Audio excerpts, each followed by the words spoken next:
गुरुदेव का। चलिए सभी लोग मंगलाचरण के लिए हाथ जोड़ लेंगे। णमो अरिहंताणमो णमो सिद्धाणमो णमो आयरे आणमो णमो उवध्यायाणमो णमो लोये सविशाहुणमो भव भोगों से होकर विरक्त प्रभु हुए स्वयं तुम आत्ममगन प्रगटा तब केवल ज्ञान सूर्य फिर रहे नहीं विधि के वंदन तीर्थंकर हो जग त्राण किया तुमने पाया नव अभिनंदन ऋषवादि चतुर्विंशति जिनवर सत सत प्रणाम सत शत वंदन सत शत प्रणाम सत शत वंदन।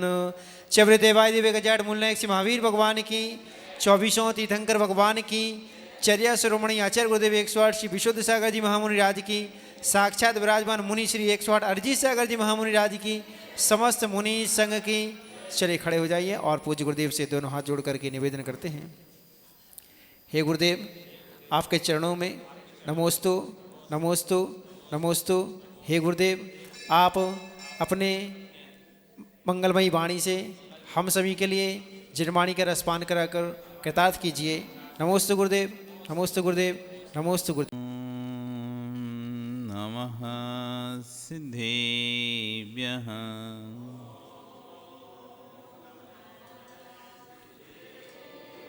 ओम नमः सिद्धेभ्यः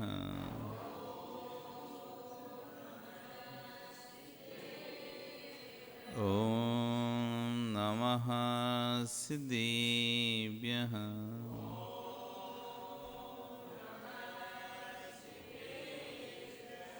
सत्वे सुमित्रिं गुणिसो प्रमोदं क्लिष्टेषु जीवेषु कृपावरतु माध्यस्थभावं विपरीतवृत्तो सदा ममात्मा विदधातु देव सदा ममात्मा विदधातु देव सदा ममात्मा विदधातु देव। नमो अरिहंताणं नमो सिद्धाणं नमो आयरीयाणं नमो वज्रायाणं नमो लोये सविशाहुणं। बोले अनंत अनंत से परमेष्टि भगवानी की, आदिर्म आदिनाथ भगवानी की, वर्तमान शासन महावीर भगवानी की, आचार्य श्री 108 गुरु विश्व समंत स्वामी महाराज जी की, आचार्य गुरु श्री विश्व सागर जी महाराज जी की, अहिंसा में विश्व धर्म की। चलिए परम पूज्य श्रमण मुनि श्री अरजी सागर जी महामुनि राज की, समस्त मुनि संघ की जयकारा गुरुदेव का। बंधु, वर्तमान शासन न्यायिक वर्धमान स्वामी के शासन में तीर्थंकर प्रभु की चरण निश्रा में बैठकर हम सभी जिन देशिना का श्रवण कर रहे हैं। आचार्यगण अमित गति स्वामी महाराज ग्रंथराज भावना द्वातिन सत्यकाजी में जहाँ वस्तु स्वरूप की व्याख्या कर रहे हैं, तो वहीं आचार्यगण इस पर अपनी सामयिक देशना को देते हुए कह रहे थे कल कि ज्ञान आपका जहाँ ले जाएगा आपकी गति वैसी होगी। जैसा आपका ज्ञान परिणमन करेगा वैसी गति होगी। तीर्थंकर तो महान है ही, लेकिन तीर्थंकर के सामने बैठने वाला व्यक्ति भी महान हो जाता है। तीर्थंकर तो महान होते ही हैं, लेकिन जो उनकी आराधना भक्ति आदि करता है उसको भी आगे स्थान मिलने लगता है। आज आपकी संजय आप धर्मात्मा हैं, तो किसी सभा में जाएंगे ना तो लोग आपको आगे बढ़ा लेंगे। किस बात पर? आज आप किसी सभा में जाके बैठते हो, भैया क्या नाम है आपका? संदीप। आप यदि धर्मात्मा हैं तो किसी सभा में चले जाओ आप, लोग आपको आगे बैठा लेने, भैया आगे आ जाओ, आगे बैठो। किस बात पर? तीर्थंकर की आराधना करते इस बात पर, गुरुओं की आराधना करते इस बात पर, जिनवाणी का स्वाध्याय करते इस बात पर, तो कह रहे हैं कि तीर्थंकर तो महान है ही, गुरु तो महान है ही, जिनवाणी तो महान है ही, लेकिन जो उसकी आराधना करता है वह भी अग्रिम पंक्ति में बैठने के योग बन जाता है। आप हर किसी को आगे नहीं बिठालते, आप हर किसी को आगे नहीं बिठालते। जो लगता है कि ये धर्मात्मा व्यक्ति हैं, ये तुम आगे बैठो। जैसे स्कूल में भी रहता था, कॉलेज की ब्रेंच रहती थी, आगे ब्रेंच खाली रहती थी, सब पीछे भागते थे, पीछे बैठेंगे, आगे कौन बैठता था?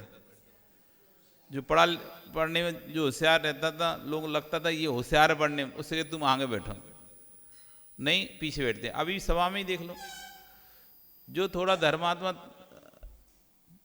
टाइप का व्यक्ति रहता है या थोड़ा धर्म में से जुड़ा हुआ होता है, वो आगे बैठने में कतराता नहीं है। और जो मंदिर नहीं आता अथवा पूजन पाठ आदि कुछ भी नहीं करता, साधु सेवा नहीं करता, वो देखो आप सबसे पीछे की कुर्सी ढूंढ के बैठता है। ऐसा नहीं देखा क्या आपने? बिल्कुल पीछे ढूंढ के बैठेगा, कोई कहीं बुला ना लें, कहीं बोल ना दें, कहीं पूछ ना लें, कुछ कह ना दें, पर उनको तो कुछ आते नहीं है, तो डर के मारे सबसे पीछे ढूंढ के बैठता है। और धर्मान तो पीछे ही बैठ जाएगा ना, लोग उठा उठा के तुम तो आगे जाओ, एक कुर्सी सरकाएगा, फिर दूसरा वो फिर आगे सरका, ऐसे करते करते करते करते आप बैठ जाओ तुम संजय पीछे वाली चिटाई पे, पीछे जो आएगा ना वो तुमको आगे सरकाता जाए। आगे जा संजय, तू तो आगे जा, तुम तो आगे जाओ, तुम तो धर्मात्मा, तुम कहाँ पीछे बैठे हो, आगे जाओ। और ऐसे करते करते करते तो सबसे आगे कर देगा। तो आचार्य कह रहे हैं कि भगवान के द्वार पर आने वाला भी सम्मान को प्राप्त हो जाता है। आपकी भक्ति ने आपको आगे बैठने का स्थान दिया है, आपकी श्रद्धा ने आपको आगे बैठने का स्थान, क्योंकि आपके अंदर जो भक्ति थी, श्रद्धा थी देव शास्त्र के प्रति, उस श्रद्धा भक्ति ने सौभाग्य जी आपको आगे बैठाला है। यदि युवाओं ने भगवान के चरणों में बैठकर भक्ति की है तो अच्छा काम करने का फल है कि भरी सभा में भी आंखें बैठा दिया गया है। ज्ञान कह रहा है कि जैसे धन का एक सिक्का चाहे तो टेलीफोन के डिब्बे में डालकर बातें कर सकता है, तू चाहे तो जिनवाणी की आराधना में लगा ले, तू चाहे तो जिनालय का द्रव्य खरीद ले, लेकिन फल सामने दिखाई देगा। ज्ञान का परिणाम तेरे हाथ में है। ये तो पानी की तरह है ज्ञान, जैसा तुम्हें उपयोग करना है वैसा उपयोग कर लो ज्ञान का। ज्ञान कभी अपने हिसाब से नहीं चलता, ज्ञान का आप जैसा उपयोग करना चाहें वैसा ज्ञान कार्य करता है। ये ऊपर भी जाता है और नीचे भी जाता है, ज्ञान ऊपर की ओर भी लेके जाता है और नीचे, बस अंतर इतना ही है, ऊपर की ओर ले जाने में थोड़ी मेहनत लगती है। पानी चढ़ाने में मेहनत लगती है, पानी उतारने में मेहनत लगती है। चढ़ाने के लिए आपको पंप लगाना पड़ेगा, टुल्लू पंप लगाना पड़ेगा, मशीन लगानी पड़ेगी, तब जाके जितना ऊपर जाना उतनी ज़्यादा पावर की मशीन लगानी पड़ेगी, उतना हॉर्स पावर की मशीन लगानी पड़ेगी। लेकिन जितना नीचे ले जाना उसमें बिल्कुल मेहनत नहीं लगनी, और आसानी जाएगा। चढ़ाने में जितनी मेहनत लगी थी, उतारने में कितनी मेहनत लगती है। पानी को बस कुछ करने नहीं है, तुमको नली के लिए पानी की टंकी में डाल दो और नीचे छोड़ दो, अपने आप एयर से पानी अपने खींचेगा ना, तुम खींचो भी नहीं पानी मुंह से। तुम सोचो मुंह से पानी खींचेंगे, टंकी में डाल दे नली और फिर हम खींचेंगे तब जाके पानी नीचे आएगा। आप खींचो भी मत पानी, बस टंकी में नाली डाल के छोड़ दो और नीचे लटका दो, ऑटोमेटिक अपने आप ही धीरे वो एयर आएगी, एयर से वो अपने आप धीरे धीरे धीरे धीरे नीचे आने लगे पानी। लेकिन चढ़ाने के लिए आप सोचो हम नीचे का लगा दे रहे, ऊपर पहुंच जाएगा, नहीं पहुंचने वाला, बीच में टकरा जाएगा, थोड़ा सी चलेगा, 1 फीट तक जाएगा, 1.5 फीट तक अपने आप, और फिर उसके बाद नीचे गिर जाएगा पानी। तो आचार्य कहते हैं ज्ञान की धारा ऐसी है, ऊपर भी ले जा सकते हैं, नीचे ले जा सकते हैं, बस अंतर इतना ही कि ऊपर ले जाने में मेहनत लगती है, गुणस्थान बढ़ाने में मेहनत लगती है, गुणस्थान गिराने में मेहनत नहीं लगती। 14 गुणस्थान होते हैं, 1 से 14। तो इन 1 से 14 गुणस्थानों में ऊपर बढ़ने में मेहनत लगती है, लेकिन गिरने में कोई मेहनत नहीं लगती, गिरना आसान है। तो आचार्य कह रहे हैं कि ये ऊपर भी जाता है ज्ञान और नीचे भी जाता है ज्ञान। नीचे जाने में मेहनत नहीं करनी पड़ती, ऊपर जाने के लिए पंप लगाना पड़ता है। ज्ञान को ज्ञान में स्थित करने के लिए शक्ति चाहिए, और ज्ञान को विषयों में डालने के लिए कोई शक्ति नहीं चाहिए। ज्ञान को स्थिर करने में, विषयों से हटाने में शक्ति चाहिए, लेकिन विषयों में लगाने में ज्ञान में कोई शक्ति नहीं चाहिए। अपने आप चित्त परिचित अनुभूत, ये विषय बस कसा जो हमारे पूर्व से अनुभूत हैं। कोई ने आज तक किसी भी माँ ने बच्चे को नहीं बताया दूध कैसे पीना होता है। जन्म लेके बच्चा जैसे ही माँ उसको दूध पिलाती है वो पीने लगता है। पेट में थोड़ी ना सिखाया तो उसे दूध पीना कैसे होता है, सिखाता है कोई क्या? लेकिन चाहे तिरंज का बालक हो चाहे मनुष्यनी का बालक हो, चाहे चिरंजनी का बच्चा हो चाहे मनुष्यनी का बच्चा हो, कोई को नहीं सिखाया दूध कैसे पीते हैं। लेकिन वो गाय का भी बछड़ा जैसे ही जन्म लेता है और जैसे ही माँ उसे चाट कर खड़ा करती है, उठकर सबसे पहले कहाँ जाता है? दूध पीने के लिए भागता है। तो विषय कसायों को बताना नहीं पड़ता। विषय कसाय ऑटोमेटिक हमारे दिमाग में सेट है, मतलब पैदा हुआ नहीं है, उसे पता है। उसे किसने बताया कि दूध कैसे पीते, पेट कैसे भरते हैं? बताओ सुरेश। जैसे ही मां ने उठाया और दूध पीना शुरू कर दिया। उसे किसने बताया दूध यहां से ऐसे पीते मुंह से? ये विषय कसा है, अनादिकाल से परिचित है। विषय कसा है करने वाले, विषय कसा है अनादिकाल से परिचित हैं।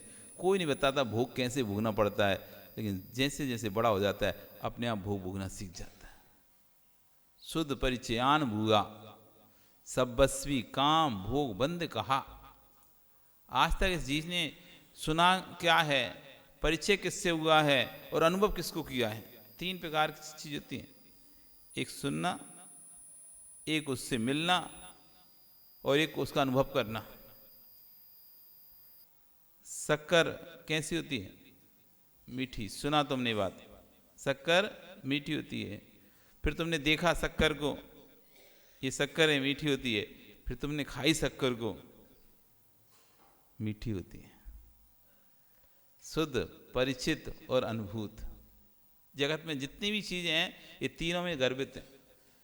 तुमने सुखों को सुना है, उनको से परिचित हुए, उनसे अनुभूत हुए। दुखों को सुना है, उनसे परिचित हुए, उनसे अनुभूत हुए। जगत के लोगों को जाना है, उनको सुना है, उनसे परिचित हुए, उनसे अनुभूत हुए। तो जगत में जितने भी विषय हैं वे तीन ही चीज में घुल गए। शुद्ध परिचयान हुआ सबस्वी काम भोग बंद कहा। काम की, भोगों की और बंद की जितनी भी कथाएं, ये तो अनादिकाल से सुन के आए हैं। इन्हीं को अनादिकाल से अनुभव किया है, इन्हीं को अनादिकाल से देखा है। लेकिन एकत्व विभक्त आत्मा की कथा को ना तो आज तक सुना है, ना देखा है, ना अनुभव किया है। तो आत्मानुभूति है वो ना तो हम अभी तक देख पाए हैं, ना सुन पाए हैं, ना उसका अनुभव कर पाए, इसलिए संसार में भटक रहे हैं। सम्यक अभी तक प्राप्त नहीं हो पाया हमको। सम्यक प्राप्त हो जाता तो इस संसार में भटकना ही नहीं पड़ता। आचार्य कह रहे हैं कि श्रेयांस गिरी का वट वृक्ष भी दिखता है और वहाँ के भगवान भी दिखते हैं। आचार्य श्री की दीक्षा श्रेयांस गिरी में हुई थी। सलेया के पास श्रेयांस गिरी नाम का एक क्षेत्र है, पर्वत, प्राचीन, बहुत प्राचीन क्षेत्र है। तो वहाँ अभी आप लोग सलेया जब जो भी जाएंगे ना पंचकल्याण में, श्रेयांस गिरी जरूर जाना। तो वहाँ एक बरगद का वृक्ष है। पहले छोटा था, अब बहुत बड़ा हो गया है। तो आचार्य से कह रहे हैं कि वो बरगद का वृक्ष के नीचे उनकी दीक्षा हुई थी। कोई पंडाल वंडाल नहीं बना था। उनका स्वास्थ्य इतना खराब हो गया था कि 104 डिग्री बुखार था। और उन्होंने कहता अब मैं कभी भी जा सकता हूँ आचार्य से, आप बस ये है कि कपड़े में ना जाऊँ, ये लंगोटी में ना जाऊँ, बस इतनी आप कृपा करो। तो 104 डिग्री बुखार में भी उनको खुले आसमान के नीचे, बरगद के पेड़ के नीचे बैठाल कर दीक्षा दी थी। कोई पंडाल वंडाल नहीं लगा था उनका। दीक्षा में बहुत बड़ा पंडाल लगता है ना, कुछ लगता है, कुछ भी नहीं था। बस आनंद फानन में तबीयत बहुत खराब हो गई है, अब कभी भी कुछ भी हो सकता है, इस उद्देश्य से आचार्य श्री ने बैठा है। भगत आचार्य श्री का विराग सार जी गए संदीप। तो इस उद्देश्य से उन्होंने आचार्य भगवान को बरगद के नीचे उस समय दीक्षा दे रहे। तो स्थिति ऐसी थी कि दो लोग तो हाथ पकड़ के बैठे उनके, एक कमर पकड़ बैठते भी नहीं बन रही है। स्थिति इतनी खराब है, कभी भी जा सकते हैं। ऐसी स्थिति आचार्य भगवान तो कई बार कहते हैं कि विराग सार जी का बड़ा उपकार है। यदि मुझसे कोई बोलता ना कि ऐसी स्थिति दीक्षा दे, तो मैं तो कभी नहीं देता। लेकिन मैंने उनसे एक बार बोला कि लंगोटी में ना चला जाऊं, बस गुरु जी इतनी भावना है, इतनी तबीयत खराब हो चुकी थी, इतना बुखार उतर ही नहीं रहा था। और आचार्य कहते हैं जैसे ही दीक्षा प्राप्त हुई उसके बाद फिर वो बुखार कभी आया ही नहीं। वैसा बुखार कभी आए नहीं है। और ऐसे बुखार दीक्षा वो बट वृक्ष के नीचे दीक्षा दी थी आचार्य जी ने, बरगद के वृक्ष के नीचे। तो आचार्य कह रहे हैं मुझे श्रांत गिरी का वो बट वृक्ष भी दिखता है आज, वहाँ के भगवान भी दिखते हैं। जिस क्षेत्र में जिस व्यक्ति ने जिस वस्तु तेरी आत्मा को किंचित भी उपकार किया है, वह तेरा कल्याण, किंचित कल्याण का मार्ग मिला है। व्यवहार से कह रहा हूँ उस कारणभूत द्रव्य को कभी मत भूलना। जिस व्यक्ति ने, जिस वस्तु ने या जिस स्थान पर तुम्हारा कभी भी कल्याण हुआ है थोड़ा बहुत भी, तो आज व्यवहार से कह रहे हैं उस स्थान को, उस वस्तु को, उस व्यक्ति को कभी मत भूलना। एक छोटी सी बात बताऊं आपको। एक सम्राट जंगल में जा रहा था, अचानक मार्ग में भ्रमित हो गया और उसकी सेना तितर बितर हो गई और मार्ग भटक गया। वहाँ किसी साधारण व्यक्ति से भी मार्ग बता दिया तो अपने परिकर में पहुँच सकता है। यदि कोई व्यक्ति, साधारण व्यक्ति उसे मिल जाए और इस जंगल में, और कोई उसे मार्ग बता दे तो अपने परिकर में पहुँच सकता है। लेकिन अब कोई व्यक्ति नहीं दिख रहा उसे पूरे जंगल में, कोई एक व्यक्ति भी दिख जाए, छोटा सा व्यक्ति भी दिख जाए और वो मार्ग बताए तो राजा अपने परिक्रमा में जाकर मिल जाए, लेकिन कोई भी वहाँ पर दिखाई नहीं दे रहा है। इस प्रकार वह अपने परिकर को व्यवस्थित कर कल्याण कर सकता है। इस प्रकार के कारणों को नहीं भूलना। लेकिन कोई व्यक्ति नहीं मिला ही रह रहा है। जबलपुर नगरी में कोई मुहिराज आए, आश्रम में, यदि आपकी नगरी में कोई मुहिराज आए, त्यागवृत्ति आए, तो लाखों का खर्च तू मत करना, लेकिन उनका आहार विहार के लिए जरूर लेके जाना। उनके आहार के लिए लेके जाना। श्रद्धा से ग्रास रखने वाला भव्य जीव ही मिलेंगे। जो ग्रास की स्मृतियां हैं उनकी आयु लंबी है और हजारों नोट फेंकने की आयु बहुत छोटी है। किसी जीव ने गरीबी अवस्था में तुमको एक गिलास पानी पिलाया है तो उसे मत भूलना। आश्चर्य उनके, किसी ने छोटा सा उपकार तुम्हारे ऊपर किया है, चाहे कितना भी छोटा हो तुम्हारी नज़र में, लेकिन उस समय सबसे बड़ा उपकार वही था। जैसे आप किसी जंगल में भटक गए, रेगिस्तान में फंस गए, वहाँ एक गिलास पानी आपको चाहिए, एक गिलास पानी आपको चाहिए, और किसी व्यक्ति ने आपको, उस समय आपके प्राण निकलने वाले थे और किसी ने आपको एक गिलास पानी पिला दिया, अब उसका आप उपकार कितने रुपए में चुकाओगे? कैसे चुका सकते हो? तो आश्चर्य के छोटा सा उपकार अब लग रहा है कि कितना सब तो काम किया तुमने, एक गिलास तो पानी पिलाया था, अब तुम शहर में आ गए तो तुम्हें क्या लग रहा है एक गिलास पानी पिलाया था। लेकिन वो कह रहे हैं आश्चर्य, वो छोटा सा उपकार उस समय सबसे बड़ा उपकार था। 1 रुपये तुमको बहुत आवश्यक थे, तुम्हारे पास तो 2000 का नोट था, लेकिन कोई 1 रुपये देने वाला नहीं मिल रहा था आपको। आप सबसे कह रहे 2000 का नोट का खुला करके दे दो, 1 रुपये दे दो, एक चाहिए तोड़ दो इसे, कोई नहीं दे रहा तुम 1 रुपया। और एक गरीब ने तुमको 1 रुपया दे दिया और तुमने एक फ़ोन घुमाया और तुम्हारा अपना एड्रेस घर में बता दिया कि भाई हम यहाँ पर हैं, लेके जाओ हमको। कोई अपहरण कर लिया आपका, किसी ने आपको उठा लिया, ले गया, और जंगल में आप भटक रहे हैं, ऐसे शहर में छोड़ दिया, और अब आपको पहले बूथ चलते ना 1 डिब्बे, अब वहाँ पर चालने लिए 1 रुपये का डिब्बा चाहिए, आपके पास नहीं 1 रुपया। उस समय एक भिखारी बैठा हुआ था, आपने सोचा 1 रुपये दे दे, उसने 1 सिक्का आपको दे दिया और आपने जल्दी से डाला और घर में फ़ोन करके अपनी लोकेशन बता दी, मैं यहाँ पे हूँ, घर वाले जल्दी पुलिस को लेके, और आप वापस अपने घर में आके मिल गए सबसे। अब बताओ उस गरीब का उपकार कितना बड़ा है। देखने में लग रहा है कि 1 रुपये का सिक्का दिया है, लेकिन 1 रुपये का सिक्का उस समय उसके लिए जीवन दान था। वो 1 रुपये का सिक्का नहीं मिलता और घर में फ़ोन नहीं करता तो वापस अपहरण करता, फिर से पकड़ के ले जाते हो, पता नहीं क्या दुर्दशा करते। तो छोटा सा भी उपकार किसी ने आपके ऊपर किया है तो आश्चर्य हो गया, उसको मत भूलना। सम्राट भटक गया, एक क्षण ना राज्य वैभव दिखाई दे रहा है, ना अंतापुर की महारानियां दिखाई दे रहे हैं। उस समय तो उसे याद आ रही 1 गिलास पानी। क्या याद आता है आपको? कहीं भटक जाओ, कहीं फंस जाओ तो घर याद आता है, परिवार याद आता है। उस समय कौन से भोग याद आते हैं आपको? ना तो उसे राजमहल दिखाई दे रहा है, ना अंताकरण की रानियां दिखाई दे रही हैं, उसका तो कंठ सूखा जा रहा है, गला सूखा जा रहा है उस जंगल में भटकने से। उसे थोड़ा सी पानी पानी पानी दिखाई दे रहा है, कोई 1 गिलास पानी पिला दे। जंगल और अंदर गया, एक पुरुष झोपड़ी बना जंगल में निवास कर रहा था। सम्राट जैसे ही गरीब की झोपड़ी में गुजरता है, गरीब सोचता है ये तो सुंदर पुरुष दिखाई दे रहे हैं, ये देव है या नर है? सम्राट कहता है मुझे प्यास लगी है। क्या कह रहा है सम्राट? मुझे प्यास लगी है, मैं इस देश का राजा हूँ, महाराजा हूँ, बस एक गिलास पानी मेरे पास है, मुझे दे दो, मैं मर जाऊँगा, बस एक गिलास पानी। तो रब वो कहता है गरीब, महाराज बस एक गिलास पानी है मेरे पास, मैं मर भी जाऊंगा तो मेरा कुछ नहीं बिगड़ेगा, लेकिन मैं आपको जरूर दूंगा। वो गरीब व्यक्ति कह रहा है कि आपको प्यास लग रही, पर मेरे पास तो एक गिलास पानी है, कोई बात नहीं, मैं मर भी जाऊंगा तो कोई नहीं बिगड़ेगा, लेकिन देश का राजा नहीं मरना चाहिए, नहीं तो देश का बहुत कुछ बिगड़ जाएगा। आप ये एक गिलास पानी पी लो, जिससे आप जीवंत रहोगे तो मेरा पूरा देश जीवित रहेगा। 15 वर्ष का आचार्य ने कथानक कह रहे हैं कि 15 वर्ष से लेके 20, 25 साल के युवा आचार्य सेवा में लगे रहते हैं। तो 15 वर्ष का युवा, वह हम सुबह शुद्धि से आ रहे थे, रास्ते में 2 बाहर निकले, अचानक एक गेट खुल गया तो बालक उस ओर आ गया। मैंने पूछा तो बोला, महाराज श्री वे बाहर निकल रहा था, उसका गेट उससे टकरा गया, लेकिन आपको कुछ नहीं होना चाहिए।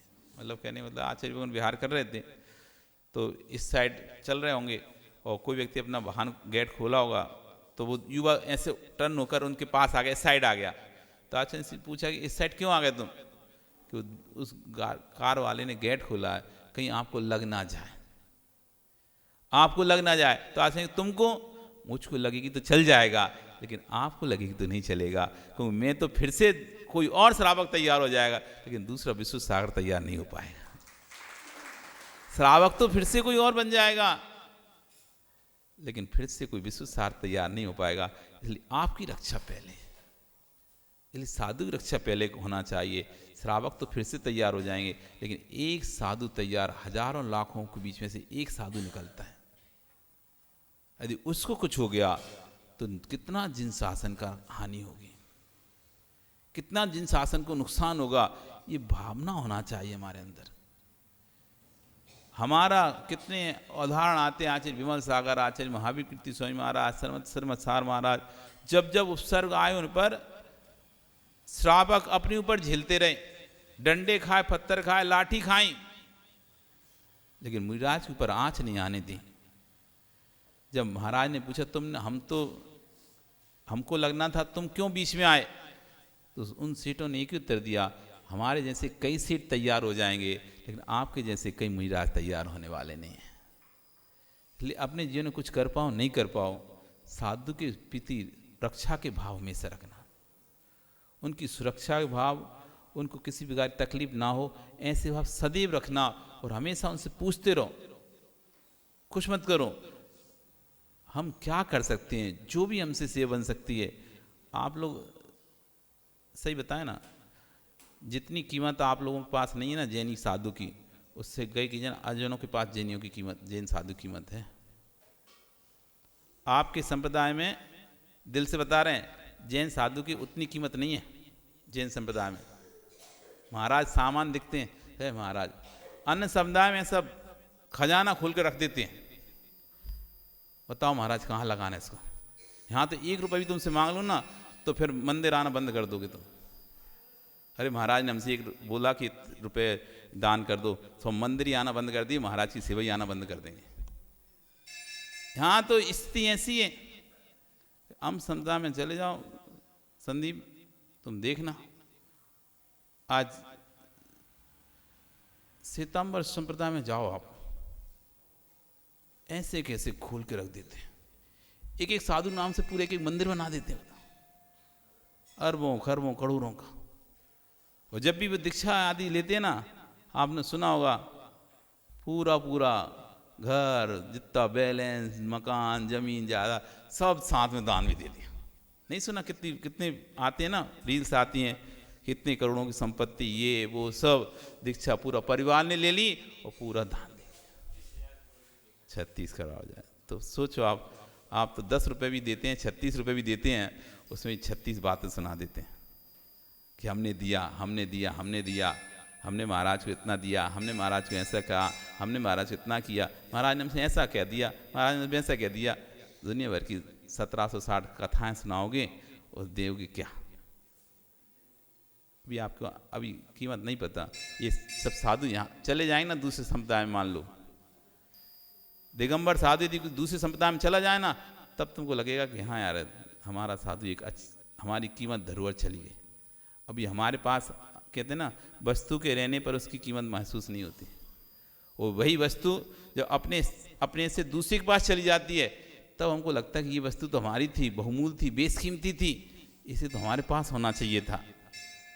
जब वस्तु थी तब कीमत नहीं रहती, और जब चली जाती है तब फिर हम उसकी कीमत करते हैं। आज शिखर जी का पर्वत जो चला गया अब रो रहे हैं, जब था तब दे रहे थे, तब ले नहीं रहे थे, जब हाथ से छूट गया अब रो रहे हैं। और गिरनार जी का छूट गया अब रो रहे हैं।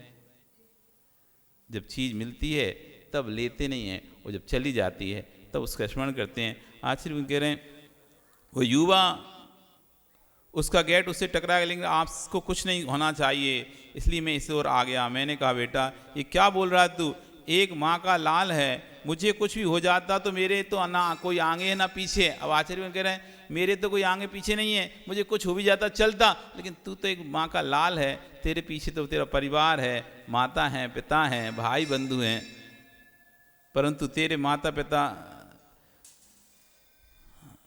तेरे तो माता पिता हैं। जी महाराज, वो व्यक्ति कहता जी महाराज, निर्गंत गुरु सुरक्षित रहेगा तो निर्गंत मार्ग सुरक्षित रहेगा, और गुरु सुरक्षित नहीं होगा तो नमोस्तु शासन के जीवन करने वाला भी कौन रहेगा। यदि गुरु सुरक्षित होंगे तो निर्गंत मार्ग सुरक्षित होगा, और गुरु सुरक्षित नहीं हो तो हम पूरे देश में निकल जाएं, कोई नहीं कहेगा जैन व्यक्ति है। आप निकल के देख जाओ, आपके ना तो माथे पे लिखा है ना गले में कोई तख्ती टंगी है, ना तो कोई माथे पे लिखा है तुम जैन हो, लिखा है किसी के माथे पे कि आप एक लगा के रखे हो हम जैन हैं, हम जैन हैं, तो कोई आपको पहचान जाए। अथवा गली में कोई तख्ती सी टांग के रखे हो कि आई एम जैन। नहीं हो तुम निकल जाओ, कितने भी शहर में चल जाओ, बड़े से बड़े शहर में चल जाओ, देश विदेश में चल जाओ, लेकिन तुमसे कोई जैन धर्म की प्रभावना होने वाली नहीं है। कौन जानेगा तुम जैन हो। देखिए निर्गंत दिगंबर मुनिराज जिस मार्ग से भी निकल जाएं, जिस रास्ते से ही निकल जाएं, लोग कह देंगे जैनियों के भगवान निकल गए। ये निर्गंत गुरु जैन, ये है जैन धर्म। तो जैन धर्म तुमसे नहीं पल रहा है, इसका जो प्रचार प्रसार तुम नहीं कर रहे हो, ये जैन धर्म का प्रचार प्रसार जो हो रहा है, तुम्हारे धर्म में जो दिगंबर मुनिराज दिखाई दे रहे हैं वो मार्ग से निकलते हैं, तो बच्चा भी समझ जाता है ये जैनियों के महाराज हैं। छोटा बालक भी समझ जाता है जैनियों के महाराज हैं। आप निकल कोई नहीं समझेगा ये जैन है, लेकिन जैन धर्म के प्रचारक हैं, ये जैन धर्म के प्रचार करने वाले हैं, दुनिया को पता चल जाता है। नमोस्तु शासन जयवंत कौन कर रहा है, तो क्या निर्गंत गुरु कर रहे हैं। अब बताओ आज भी नमोस्तु शासन जयवंत है कि नहीं है। उस छोटे से बालक को किसने कहा था कि तुम ऐसा कर लेना, परंतु वे मुड़कर खड़ा हो गया। तब लगा कि नहीं, तीर्थंकर महावीर की वाणी आज भी जीवंत है और आगे भी जीवंत रहेगी। आज जब ऐसे भाव नहीं होते तो बच्चे सिनेमा हॉल में दौड़ते होते। अब वे सुबह 5:30 बजे भवन के गेट पर खड़े मिलते हैं, क्योंकि महाराज शुद्धि लेकर जाना है। जो कभी 8 बजे जागते थे, 10 बजे जागते थे, वो अब 5:30 बजे जाग रहे हैं। ये धर्म है कि नहीं है। धर्म आता ही नहीं गया। क्यों भाई योगेश, रोज मंदिर आ रहे नहीं आ रहे, आ रहे ना, आहार में आ रहे नहीं आ रहे, बस यही तो धर्म है। लगन है, लग जाए जिसकी जिससे, जहाँ जैसी लग जाए। इसलिए आज मेरा वृद्धों से कहना है कि युवाओं को तुम आशीष देते रहो, ये विश्वास रखो ये तुम्हारे सनातन धर्म को यही चलाएंगे।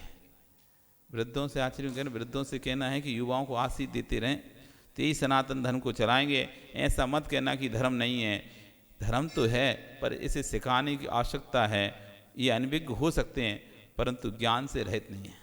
ये युवा अनभिज्ञ हो सकते हैं, धर्म नहीं जानते, अनभिज्ञ हो सकते हैं, लेकिन ज्ञान से रहित नहीं है। बस सिखाने की जरूरत है। यदि हम सिखाएंगे तो ये भी सीख जाएंगे और ये भी धर्म मार्ग पर आगे बढ़ेंगे, और यही आगे जाके इस धर्म ध्वजा को आगे लेके जाएंगे। तो अपने इस जीवन में यही चीज़ याद रखो, कोई भी यदि युवा धर्म के मार्ग पर आगे बढ़ते दिखता है उसे और प्रोत्साहित करो और आगे उससे लेके जाओ, और उससे गलतियाँ हो तो उन गलतियों को छोड़ दो। नहीं कोई बात नहीं, छोटी गलती को सुधार के फिर से नया कार्य करेगा, सही ठीक हो जाएगा। ऐसे भाव रखते उनको आगे लेके आने चाहिए, समाज में, देश में, राष्ट्र में, सब में। पर वृद्धों को दूर नहीं करना चाहिए, वृद्धों की सलाह ज़रूरी होती है। सिर्फ यदि युवा ही आगे आ जाएं और समाज में कोई वृद्ध नहीं रहे तो समाज की हालत बहुत ख़राब हो जाती है। उस घर की हालत भी ख़राब हो जाती है। जिस घर में वृद्ध नहीं रहते, बस युवाओं का राज हो जाता है ना, तो वो उस घर की हालत ख़राब हो जाती है। युवाओं को आगे होना चाहिए, लेकिन वृद्धों का सलाह होना चाहिए। बिना वृद्धों की सलाह के युवा अंधा है। वृद्ध आंखें हैं युवा की, युवा के अंदर उत्साह है, शक्ति है, तो वृद्ध के अंदर ज्ञान है, विवेक है। वृद्ध के अंदर ज्ञान है, विवेक है। ज्ञान, विवेक और उत्साह शक्ति जब मिल जाती है तब काम अच्छे से होता है। अकेले उत्साह शक्ति से काम नहीं होता, अकेले ज्ञान विवेक से काम। जब दोनों मिल जाते हैं, ज्ञान विवेक के साथ उत्साह शक्ति मिल जाती है, तो तब कार्य अच्छे से होता है। तो समाज में युवा भी होना चाहिए, वृद्ध भी होना चाहिए। ऐसे घर में युवा भी होना चाहिए, वृद्ध भी होना चाहिए। दोनों प्रकार के लोग जब सामंजस्य साथ मिलकर चलते हैं तब समाज चलती है, घर चलता है, राष्ट्र चलता है, देश चलता है। नहीं तो सब बिखर जाते हैं। आपका समय हो गया, कल फिर आओगे, पर आ रही तो यहाँ पर और चर्चा करेंगे। जो भी आचार्य बोल रहे हैं, बोली भगवान महावीर स्वामी की